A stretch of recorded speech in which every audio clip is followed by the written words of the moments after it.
लाई है। अब इसके लिए आप लोगों ने अनम का मेरा वीडियो देखा होगा। मैंने क्या कहा, ठीक है कार्रवाई है ना, हाईकोर्ट का आदेश का पालन करना है ना, तो सिर्फ शील विभाग में ही क्यों, जबकि हाईकोर्ट ने साफ कहा पूरी 9 प्रभाग समितियां with in the limits of Thane municipal corporation, Thane municipal corporation का जितना पूरा इलाका आता है उसकी जितनी हद है उन सब में तुमको इलीगल कंस्ट्रक्शन पर कार्रवाई करनी है।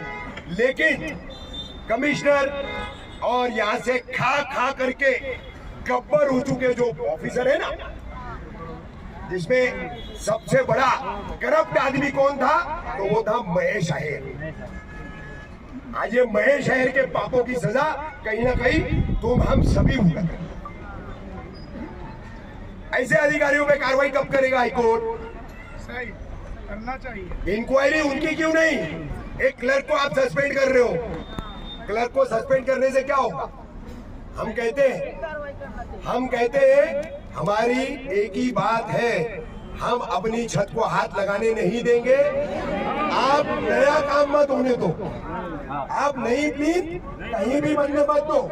ये प्रशासन की जिम्मेदारी है, ये आम आदमी की जिम्मेदारी नहीं है। नई प्लीज, नई बिल्डिंग ये रोकना थाने महानगर पालिका, दीवा प्रभाग समिति इनकी जिम्मेदारी है। क्या कह रहे आप?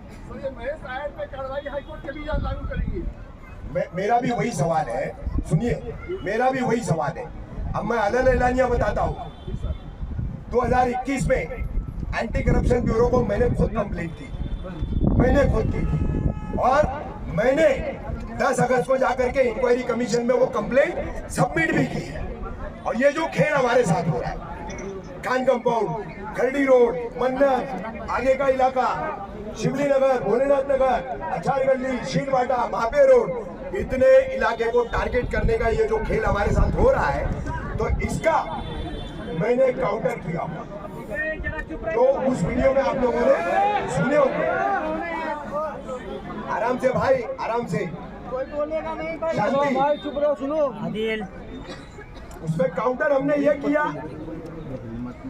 दीवा के, हालांकि फोटोज हमारे पास बहुत ज्यादा थे, लेकिन कुछ फोटोज को इंक्वायरी जज अंसारी साहब ने लिया, बोले ये नहीं, इसको साइड करो। मैंने कहा ठीक है, इसका हम बाद में प्रोसेस करेंगे। तो हमने, जैसे मैंने उस वक्त बताया था, पूरे थाने प्रभाग समिति की 48 फोटोज मैंने दिए, 48 बिल्डिंग जो है आज भी इलीगल थाने सिटी में बन रही है। कलवा में मोटे तौर पर हमने सर्वे किया तो फिलहाल 12 बिल्डिंग, उसी दौरान दीवा में हमने सर्वे किया तो आज भी कम से कम 150-200 बिल्डिंग का काम चल रहा है। यहाँ हम आंदोलन करने पे मजबूर हो रहे, छत बचाने के लिए पुलिस की लाठी गोली खाने की अपनी तैयारी कर रहे हैं, लेकिन वहां पर क्या हो रहा है, काम बिंदास चल रहा है। तो ये प्रशासन का भेदभाव सिर्फ हमारे ही साथ क्यों? और इसकी सबसे बड़ी वजह तुम्हारे में एकता नहीं है, तुम्हारे में एकता नहीं है। ये अगर आज इस नोटिस के बाद आप जागे हो तो तमाम यहाँ मौजूद लोग, मेरे तमाम पत्रकार भाई, हमारे सुल्तान रिजवी साहब, इन सबके समेत इनके सभी के चैनलों से मैं पूरे शील को, पूरे मुमरा कौसा को सबको बताना चाह रहा हूँ। मुमरा कौसा वालों, चैन की नींद सो रहे हो कि शील में चल रहा है, मुमरा में नहीं होगा, कौसा में नहीं होगा। मंगलवार से हाल देखना, तुम मंगलवार से हाल देखना।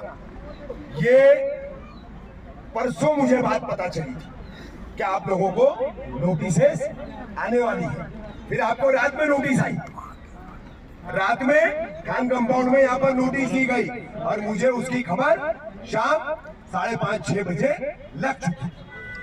वो जानकारी मुझे मिल चुकी थी कि आप लोगों को नोटिस दी जाने वाली। और सिर्फ खान कंपाउंड ही नहीं है, और भी कई इलाके हैं। तो मुमरा कौसा वाले सो रहे कि यहाँ कुछ नहीं होगा, यहाँ तो कोई आ नहीं रहा है, तो खाम ख्याली में रहेंगे। मंगलवार से मुमरा में भी कौसा में भी कई बिल्डिंगों को नोटिस जाएगा। अब आज सोचो, यहाँ पर खान कंपाउंड में पिछले 4 और 5 साल से रहने वाले लोग कितने, हाथ उठाओ।